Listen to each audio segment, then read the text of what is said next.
अरिहन्ताणं नमो सिद्धाणं नमो ऐरियाणं नमो वज्रायाणं नमो लोये सवसाहुणं जीवमजीवम दौवं जिन्वर्वसहेण जेणने दिट्टं देवीं देवीं वंदे तम सर्वदा सिरसा। जय बोलिए कुंडलपुर के बड़े बाबा श्री विश्वनाथ भगवान की। जय बोलिए मूल नायक परम पूज्य श्री पार्श्वनाथ भगवान की। जय बोलिए श्री 24 तीर्थंकर भगवान की। जय बोलिए आचार्य श्री नेमीचंद्र सिद्धांत चक्रवर्ती महाराज की। जय बोलिए आचार्य गुरुवर श्री विद्यासागर जी महाराज की। जय बोलिए आचार्य श्री समय सागर जी महाराज की। जय बोलिए मुनि श्री सुधा मुनि पुंगव निर्यापक श्रमण श्री सुधा सागर जी महाराज की। नवदेवता जिन समूह की।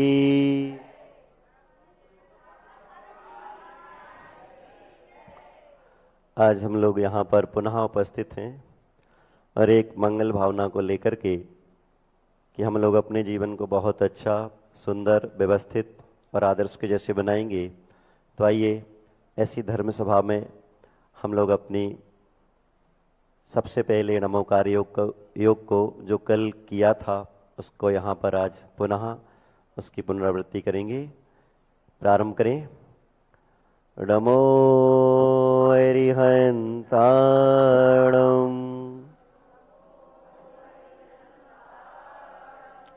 नमो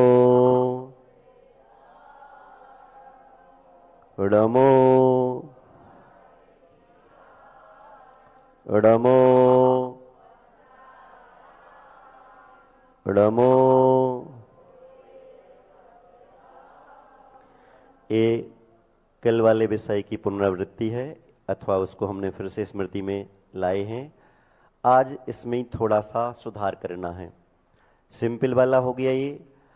अब हम क्या करेंगे, सामने हाथ करेंगे, णमोकार मंत्र की 1 2 3 4 और वापस। आपको कहीं नृत्य करना नहीं सीखना, अपने आप नमोकार के साथ आपका नृत्य भी हो जाएगा। नमो अरिहन्ताणं नमो सिद्धाणं। और वही 5 मुद्राएं ज्यों की त्यों ऊपर करनी है और अंत में आपको ऊपर देखना है, हमें नहीं देखना। हम तो चूंकि माइक के सामने है इसलिए आपके लिए देख रहे, लेकिन आपको अपनी जो मुद्रा बनाई है और उसमें सिद्ध शिला के ऊपर पार जाते हुए सिद्धों तक पहुंचना है। नमो वज्राय ऐरियाणं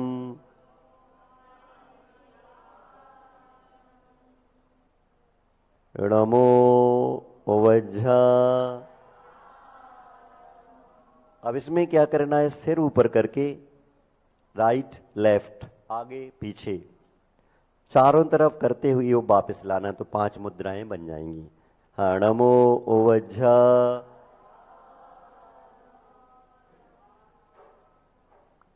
और नमो लोए।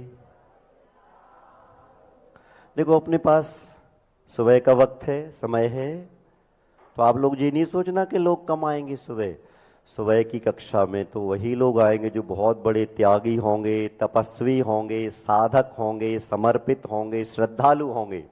क्योंकि सुबह सुबह से नींद का, निद्रा का त्याग करना होगा, बिस्तर सुख सुविधाओं का त्याग करना होगा, भगवान के प्रति, साधुओं के प्रति, जिनवाणी के प्रति श्रद्धा को जागृत करना होगा। वही सुबह से आ पाएगा। तो आप लोग, हाँ, बजाना हो तो तालियां बजा लो, इसमें क्या बात हो गई। और अपने पास सुबह जब लोग कम हैं तो जगह पर्याप्त है, और जगह पर्याप्त होने का हमें ये फायदा उठाना है कि अच्छे आराम से फैल के बैठो ताकि आपकी मुद्राएं अच्छे से लग जाए। कल भी कहा था, आज भी बहुत अच्छे से, ठीक है ना। तो नमो अरिहन्ताणं नमो नमो। और ये ऐसी मुद्रा बना के आपको अपना हाथ देखना है साइड में, ताकि आपको पता चले कि आपका ये वाला हाथ आपके कंधे के लेवल पर है कि नहीं है। और इसी प्रकार से यहां भी दोनों साइड देखेंगे, हम आपको इसके फायदे बताएंगे कि ऐसे योगा करने पर क्या क्या फायदे होने वाले हैं।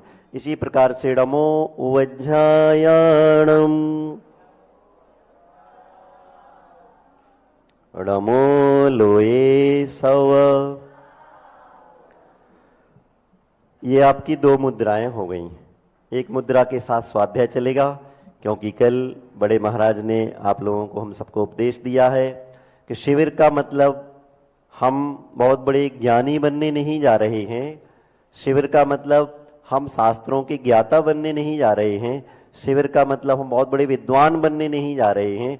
शिविर का मतलब है हम शिविर के दौरान अपने जिनागम को, जैन धर्म को, जिन शास्त्रों को, जिन वाणी को समझेंगे कि हमारे पास कौन कौन सा वैभव है।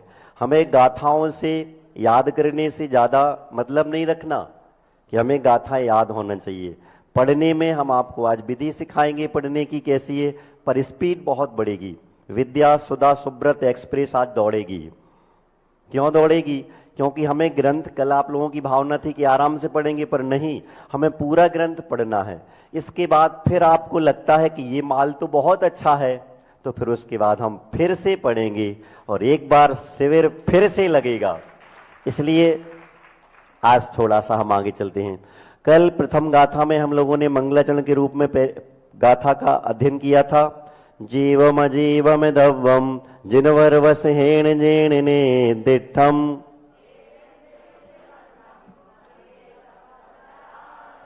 इसमें यही कहा गया, जीव और अजीव आदि जो द्रव्य हैं, इनका कथन किया गया है किसके द्वारा? जो जिनेंद्र हैं, और जिनेंद्र में वृषभ श्रेष्ठ हैं। आप लोग बोलते हो ऋषभ, आदिनाथ, ऋषभनाथ, ये दोनों नाम चलन में है, प्रचलन में है, लेकिन इनका वास्तविक नाम ना आदिनाथ है ना ऋषभनाथ है। उनका नाम है वृषभ, वजन वाला वृषभ। इसलिए जब भी मैं जय बोलता हूं तो कुंडलपुर के बड़े बाबा श्री वृषभनाथ भगवान की। हाँ, तो यहां जो जिनवर वृषभ हैं, अर्थात जिनेंद्र भगवानों में श्रेष्ठ हैं, ऐसे भगवान ने जो जीव और अजीव द्रव्य का उपदेश दिया है, कथन किया है। और जो इंद्रों के द्वारा, कितने होते हैं? शतेंद्र, अर्थात 100 इंद्रों के द्वारा जो वंदित हैं, ऐसे उन भगवान के लिए हम सबसे पहले नमस्कार करते हैं। आप लोग मंगलाष्टक पढ़ते हो कि नहीं पढ़ते? बोलो हाओ। नहीं पढ़ते हैं तो भले माताएं बहनें हैं, सबसे पहले पूजन का प्रारंभ करें, आए घर से मंगलाष्टक पढ़ें। सिखाने को आगे पीछे समय में आपको सिखा दिया जाएगा, लेकिन मंगलाष्टक में आपके लिए जो जो महापुरुष हैं, 24 तीर्थंकर भगवान हैं, पंच परमेष्ठी भगवान हैं, नवदेवता हैं, और साथ साथ में रिद्धिधारी महाराज हैं, साधु हैं, आचार्य हैं, इन सब से आशीर्वाद लिया जा रहा है। हे भगवान, हम जीवन का सबसे कल्याणकारी, सबसे श्रेष्ठ, सबसे उत्तम कार्य भगवान की पूजन करने जा रहे हैं, तो उसमें हमें आशीर्वाद दो, जिसके माध्यम से हमारा यह कार्य अच्छे से हो जाए। हम तो ये कहते हैं कि कोई भी काम करो, आप घर गृहस्थी में जा रहे हैं, कार्य करने जा रहे हैं, आपको पता है कि घर गृहस्थी में पंचसूने होते हैं, खंडनी, पेशनी, चुल्लू, उदकंबु, प्रमार्जनी। पंचसूना गृहस्थस्य तेन मोक्षम न गच्छति। आपके पंचसूनों के पाप कहलाते हैं ये, इसलिए इस गृहस्थ को मोक्ष नहीं मिलता। और जब आप पंचसूनों के काम करने जा रहे हो, उस काम को करने के पहले अपने भगवान को स्मृति में लाओ, अर्थात मंगलाष्टक पहले कर लो। नहीं कर सकते मंगलाष्टक तो नमोकार मंत्र का मंगलमय पाठ करो। इसके बाद 9 बार नमोकार मंत्र पढ़ के और घर गृहस्थी के कार्यों में प्रवेश करो। मेरा दावा है कि आपकी घर गृहस्थी के कार्य आपके जीवन में ज्यादा रहेंगे नहीं, बहुत शीघ्रता से आपको मोक्ष मार्ग का लाभ होगा। दुकान में जाते हैं तो भी आप मंगलाचरण करें, मंगलाष्टक पढ़ें। आप अपनी घर गृहस्थी में जा रहे हैं तो भी पढ़ें, दुकान में जा रहे हैं तो भी पढ़ें, गृहस्थी खेती किसानी के कार्य में जा रहे हैं तो भी पढ़ें, बच्चे हैं कॉलेज स्कूल जा रहे हैं तो भी पढ़ें, नौकरी करने वाले अपने कार्य पर जा रहे हैं, नौकरी पर ड्यूटी पर जा रहे हैं तो वहां जा करके भी पढ़ें। इसके बाद फिर आप अपने कार्य में प्रवेश करें। ये मंगलाचरण करने का, देखो यहां पर इतने ज्ञाता, ज्ञानी, ध्यानी, साधु लोग हैं, फिर भी कोई भी काम करने जा रहे हैं अपने पूज्य पुरुषों को उन्होंने याद किया है। और एक काम और याद रखना, यहां पर सिर्फ जीवन जीने की कला ही नहीं सिखाई जा रही, अपितु जितना स्वाध्याय होता है, जितना जिनागम होता है, जितना जिनन भगवान का उपदेश है, जिनवाणी है, इस सब स्वाध्याय में कहीं भी जाओ आप, इन सब में जीवन जीने की कला के साथ साथ मरने की अर्थात मृत्यु महोत्सव मनाने की कला भी सिखाई जाती है। इसलिए आपको हमेशा तैयार रहना है। चले आगे फिर। जी नहीं, कल सिखाया था आपको क्या बोलना है। हाउ बोलना बहुत बड़ी एनर्जी है। सुबह से आपने थोड़ा सा योगा कर लिया, आप थोड़े से एनर्जिक हो गए, आपने भगवान की जय बोल ली। तो जय बोलना भी सामान्य नहीं है। जय शब्द में दो अक्षर हैं, कौन कौन से? जा और जकारो जन्म विच्छेदः, यकारो यम विनाश कहा, तस्मात् जय इति प्रोक्तः जन्म मृत्यु विनाश कहा।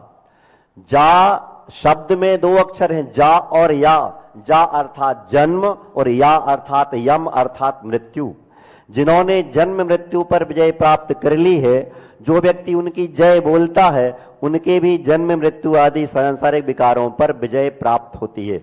इसलिए जब भी जय बोलो, इतने जोर से जय बोलो कि आपका जो बड़ा हुआ निकला हुआ पेट है वो अंदर घुस जाए।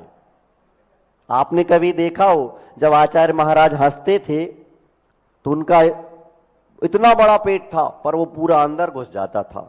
तो आपको कोई योगा नहीं करना, कोई कला नहीं सीखनी, और सब कलाएं आपकी जय बोलने में आ जाएंगी। सीखो, अच्छी बात है, लेकिन फिर भी आपको क्या बोलना है?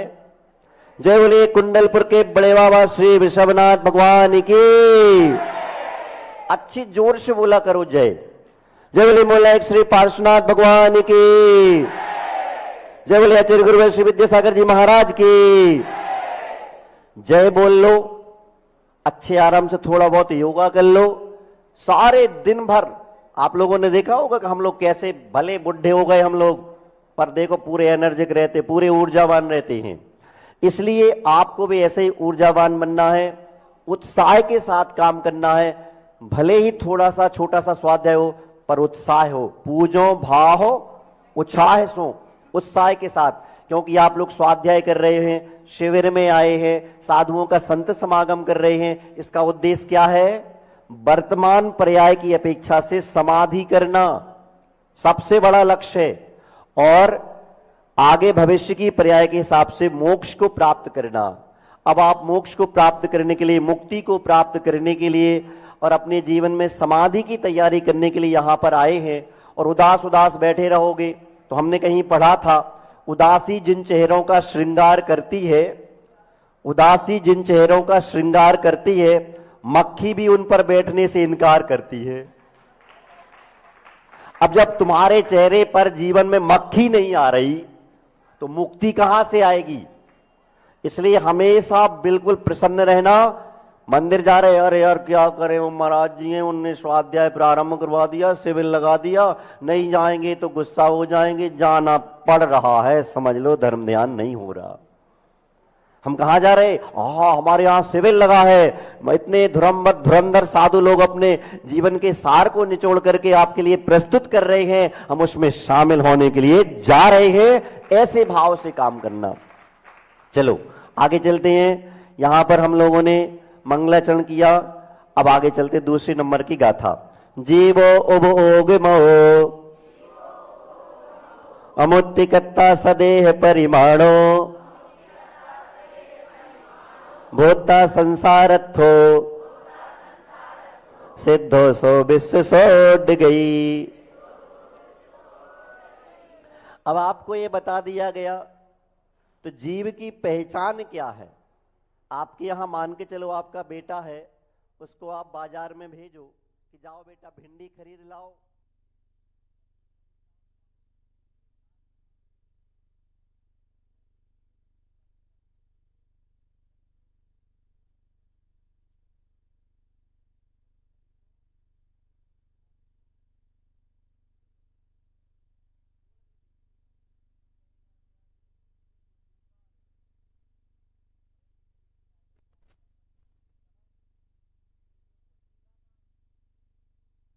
छूटे उसको काम की नहीं है, खा ही नहीं पाएंगे, बना नहीं पाएंगे।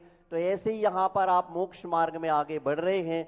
तो सबसे पहले आपसे कहा जा रहा है कि जीव की पहचान क्या है, जीव के गुण क्या है, जीव के लक्षण क्या है। हिंदू परंपरा में आता है एक कि जब लक्ष्मण जी को शक्ति लगी तो हनुमान जी वहां गए थे पर्वत पर, उन्हें पहचान बता दी गई थी। बहुत सारी चीजें उन्होंने पहचान में देखी पर समझ में नहीं आई, तो उनका थोड़ा सा जे ले लो, थोड़ा सा जे ले लो, थोड़ा सा जे ले लो, तो वहां से वो लेकर आ गए। तो ऐसे ही हमें पहचान करनी है। हमारी पहचान क्या है? कोहम कीद्र गुणाः क्वत्यः किम प्राप्यः किम निमित्तकः। ये सारी चीजें, मैं कौन हूं? नहीं, आत्मा भी नहीं हूं। आत्मा हमारे पास, तुम्हारे पास सब कुछ है, जीव भी नहीं हूं। क्योंकि जो 10 प्राणों के द्वारा जीता है वह जीव कहलाता है। और आपके पास कभी 4 प्राण हैं, कभी 6 हैं, ऐसे प्राण घटबड़ होते रहते, तो आप जीव नहीं कहलाए, आत्मा भी नहीं कहलाए। क्योंकि आप अशुद्ध आत्मा है, संसारी आत्मा है।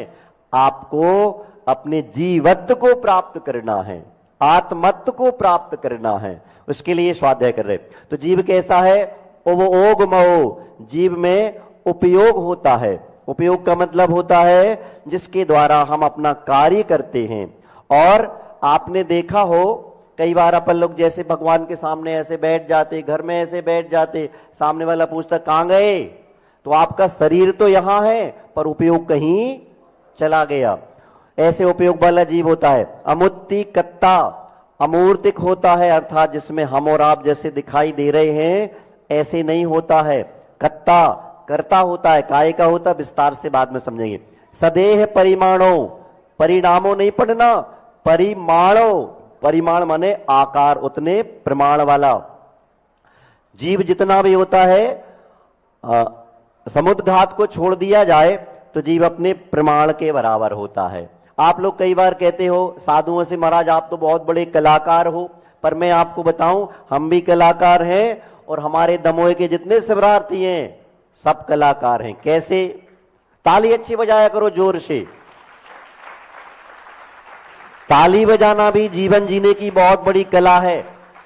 जब भी मौका मिले सो जय जोर से बोलो, जब भी मौका मिले सो ताली भी जोर से बजाओ अच्छी। अब नहीं, समय कम है, समय कम है। हाँ, तो कलाकार कैसे?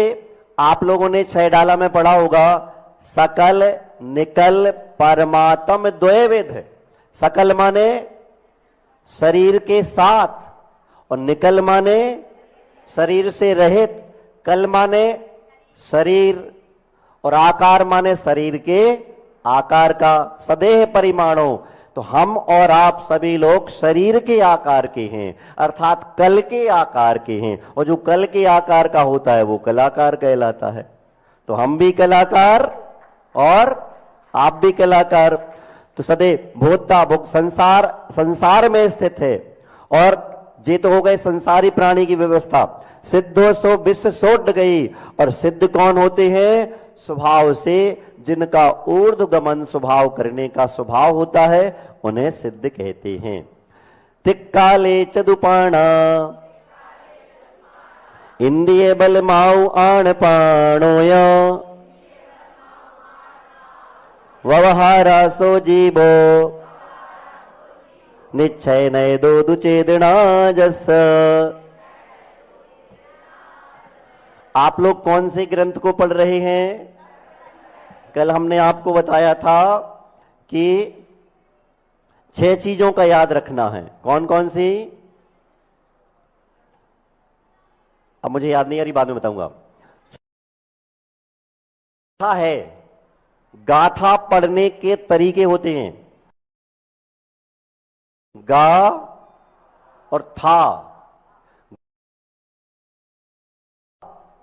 और था माने तू क्या था, क्या था और क्या बनेगा, इस विषय की जानकारी देने वाले छंद का नाम होता है गाथा। ठीक है ना?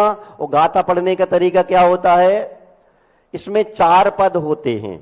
पहला तिक्काले चदुपाणा, इसको गिनने की व्यवस्था, जो मात्रा गिनते जानते हो उनको बोलते हैं पहला पाद।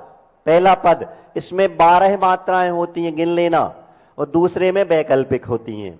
इसी के बाद बवहारासो जीवो, इसमें फिर से 12 होंगी। पहले और तीसरे पद में 12 मात्राएं होती हैं और दूसरे और चौथे में 80 प्रकार की गाथाएं होती हैं, तो उसमें परिवर्तन होता रहता है। पर पहला और दूसरा तीसरा इसमें 12 मात्राएं।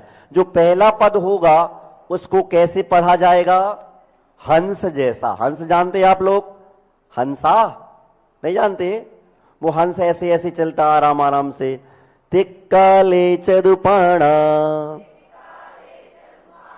इस वाले पद को हंस जैसा पढ़ना है। दूसरा वाला पद, इंद्रिय बल मावाण पाणोया, इसको कैसे पढ़ना? शेर जैसा, दहाड़ते हुए, चिल्लाते हुए। पहला पद हंस जैसा, दूसरा पद सिंह जैसा, शेर जैसा। तिक्काले चदुपाणा, इंद्रिय बल मावाण पाणोया। दूसरा शेर जैसा। तीसरा फिर क्या आ गया? बवहारासो जीवो, तीसरा वाला पद पढ़ेंगे हाथी जैसा, मदमस्त।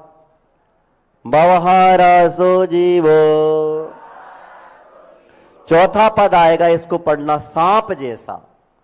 लिख लेना, याद नहीं रहता, बड़ी मुश्किल से मेहनत कर करके ढूंढ ढूंढ के खोज खोज के लाते आप लोगों के लिए। पहला पद हंस जैसा, दूसरा पद सिंह जैसा, तीसरा पद हाथी जैसा, चौथा पद सांप जैसा। जैसे सांप ऐसे लहरा लहरा के चलता है, ऐसे ही चौथा पद पढ़ना। तो एक बार फिर से पढ़ेंगे।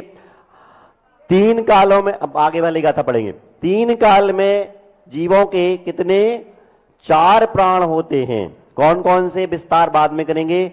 इंद्रिय प्राण, बल प्राण, आयु प्राण और आन पान अर्थात श्वासोच्छ्वास। कितने हो गए? 4। 4 का विस्तार करेंगे तो कितने हो जाएंगे? 10। और ये व्यवहार से जीव कहलाता है जिसके इतने प्राण होते। और निश्चय नय दूध चेतना जस्से, और निश्चय नय से तो जिसके मात्र चैतन्य चेतना भाव होता है उसको निश्चय प्राण कहते हैं। चलो, किसी को कुछ पूछना हो तो शिविर के बाद पूछना। अब इतनी टाइम नहीं है, 58 गाथाएं हैं और अपन के पास सबसे कम टाइम मिला, आधा घंटा मात्र। उसमें योगा भी करना है, ताली भी बजाना है, जय भी बोलना है, और एक आध दिन हम आपको हंसना भी सिखाएंगे। हंसना भी है और पढ़ना भी है। इतने सारे काम तो भारत में दमोह की माताएं बहनें वो पुरुष ही कर सकते हैं। सबकी बस की बात नहीं है। सही है? अगर देख लो, घर में गृहस्थी में देख लो, किसी की बारात निकल रही हो तो सज भी जाएंगे आप लोग, सज भी जाएंगे, संवर भी जाएंगे। कोई को भूख लगी तो नाश्ता, तो भी नाश्ता भोजन करा देंगे। और अगर महाराज आ जाए तो प्रवचन भी सुन लेंगे, वो बारात में भी चले जाएंगे। सही है कि नहीं? अच्छे से ताली बजाया करो। हाँ चलो, अब उस जीव के जो स्वभाव के बारे में अपन ने थोड़ा सा जाना कि 10 इसके प्राण, 4 प्राण होते हैं। व्यवहार से होता है, निश्चय से चेतना प्राण होता है। आगे चलते हैं कि उसके क्या और प्रकार होते हैं। ओ गो दुबियप्पो, दंसन नाणम च दंसनम च दुधा, चक्षु चक्षु ही दंसन मद केवलम नेयम। उपयोग 2 प्रकार का है। अभी अपन ने कहा था वो तिक्काले चदुपाणा, और इसके पहले कहा था जीवो उपभोग मो। तो उपयोग क्या है? 2 प्रकार का। कौन कौन सा? दंसनम नाणम अर्थात दर्शनोपयोग देखना, और ज्ञानोपयोग जानना। दंसनम चदुधा, और दर्शन 4 प्रकार का होता है। चक्षु अर्थात आंख से देखना, अचक्षु बिना आंख वाला, जैसे आपने पीठ पे कुछ आया, ऐसे खुजा लिया, खुजली कर ली, अरे राम पीछे तो हमें फुड़िया हो गई, देखा नहीं, दिखाई नहीं दी, बस जैसे आपकी उंगली गई और आपने तुरंत अनुमान, ये चक्षु दर्शन कहलाता है। वो ही अवधि दर्शन और दंसन मद केवलम नेयम, और यहां पर केवल दर्शन। तो चक्षु, अचक्षु, अवधि और केवल, ये 4 प्रकार के दर्शन होते हैं। अब आपको क्या करना है कि जैसे गाथा को फिर से याद करेंगे। पहला पद कैसे पढ़ेंगे? हंस के जैसा, दूसरा सिंह के जैसा, तीसरा, चौथा सांप के। ये गाथा को पढ़ने के तरीके होते हैं। अब इसी प्रकार से आगे वाली गाथा लेके चलेंगे। नाणम अट्टवीयप्पम मदिसुद ओहि अनाणाणी मन पज्जय केवलमभि पच्चक परोक्ष भेयम चे। अब यहां पर ऐसे लोग थोड़ा सा हाथ खड़े करें, किसी को कुछ पूछना हो तो वो भी कर सकते, जिनके जीवन में क्या बोलते हैं, देवरानी और जेठानी दोनों यहां पर बैठी हो। है कोई देवरानी जेठानी साथ में? है ना? हाँ, बहुत बढ़िया, बैठ जाओ बैठ जाओ बैठ जाओ। अब देखो, देवरानी का मतलब क्या होता है? छोटी वाली, और जेठानी का मतलब बड़ी वाली। कैसे बन गए ये शब्द? सुनना अच्छे से। देवरानी तो बड़ी वाली जेठानी कहती है, मेरी जो छोटी वाली बहू है, मतलब देवरानी मतलब छोटे वाले देवर की जो पत्नी है, वो इतनी सुंदर है, इतनी अच्छी है, जैसे देवताओं की रानी जैसी हो, ऐसे कहती है। अच्छे बजाओ, ताली बजाना तो करे भी, कोई भी प्रसंग आए ताली बजाना है तो अच्छी जोर से बजाना, क्योंकि हमने कहीं पढ़ा था, ताली वो नहीं बजाते जिन्हें कुछ दम होता है, ताली वो बजाते जिनके हाथों में दम होता है। अच्छी बजाया करो। तो जिसने, बड़ी वाली कहती है छोटी वाली से, जिसने अपनी छोटी को इतना सुंदर बताया हो कि जैसे देवताओं की देवी रानी जैसे बन के आई, ऐसी है मेरी छोटी वाली। तो छोटी वाली भी कम नहीं है, वो कहती है कि जय, मैंने भी, छोटी वाली ने अपनी बड़ी वाली की जय ठानी है। जय माने जय बोलना, जय करना ठाना है, इसलिए उसका नाम पड़ गया जेठानी। तो जैसे जेठानी और देवरानी है, इनका सिस्टम रहता है, जैसे हम लोगों का बैठने का क्रम रहता है, तो ऐसे उनका रहता।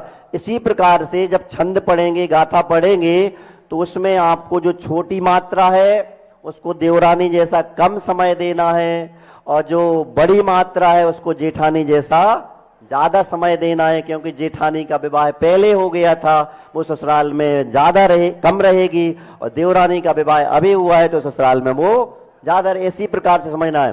तो नाणम अट्टवीयप्पम मदिसुदोहि अनाणाणी मन पज्जय केवलमभि पच्चक परोक्ष भेयम च। 8 प्रकार का ज्ञान होता है। मति ज्ञान, श्रुत ज्ञान, अवधि ज्ञान, मनय पर्यय ज्ञान और केवल ज्ञान, प्रत्यक्ष और परोक्ष के भेद से, और अज्ञान रूप भी, ज्ञान रूप भी। ये जो ऊपर के नाम बताए कौन से, मति ज्ञान, श्रुत ज्ञान, अवधि ज्ञान, इनके उल्टे अर्थात अज्ञान भी होते हैं, बाकी सब सम्यक ज्ञान होते हैं। इस प्रकार से आज 5 गाथाओं का पाठ किया, थोड़ा थोड़ा समझा, आप लोग तैयार रहेंगे। पर आपसे मेरा कहना है कि आप लोग ये नहीं सोचना कि हमारा मन नहीं लग रहा। कल महाराज जी ने बहुत अच्छी बात कही है। क्या कही है? कि आपको समझ में आए अथवा नहीं आए। जैसे महाराज जी ने कल एक बूढ़ी दादी का, पंडित जी का दृष्टांत सुनाया था, ऐसे आचार्य महाराज ने भी एक सुनाया था। क्या? कि एक बूढ़ी दादी थी, शास्त्रों के ऊपर उंगली फेर के पढ़ती थी। तो आचार्य ने, पंडित जी ने सुनाया होगा, तो पंडित जी ने देखा कि ये तो उंगली फेर रही है, क्या कर रही है? जाके पूछा, तो पूछने पे पता चला, बेटा हमें तो कछु आता ही नहीं है। क्या बोली वो? कि हमें तो कछु आता ही नहीं है। तो फिर पंडित जी ने पूछा कि इतने बड़े बड़े ग्रंथों को आप ऐसे क्यों कर रही हो? तो उसने बहुत प्यारा जवाब दिया। उसने क्या जवाब दिया? उसने कहा कि हमारे मुनिराज, इतनी गर्मी पड़ती, ठंडे पड़ते, बरसात होती, पूरे जीवन में एक बार, मतलब ऐसे ऋतुओं में दिन में एक बार भोजन करते हैं, गर्मी ठंडी बरसात कुछ भी हो, और कैसे भी कुछ भी हो जाए, वो अपना एक बार में ही भोजन में काम चलाते हैं। कैसे भी रहे, बरसात आ जाए, चाहे मच्छर आ जाए, खटमल आ जाए, उसी में। और ऐसी त्याग तपस्या के बाद ऐसे ग्रंथों को लिखा है, अगर हम उन ग्रंथों के अक्षरों पर, शब्दों पर उंगलियां भी फेर लें तो ये हमारा बहुत बड़ा सौभाग्य है। इसलिए आप ये नहीं सोचना कि हमसे कुछ बन नहीं रहा कि नहीं बन रहा, जैसा जो कुछ हो रहा है होने देना। बस आप तो डरे रहो दरबार में, धका धनी को खाओ, एक दिन ऐसो आएगो आप धनी बन जाओ। अहिंसा परमो धर्म की।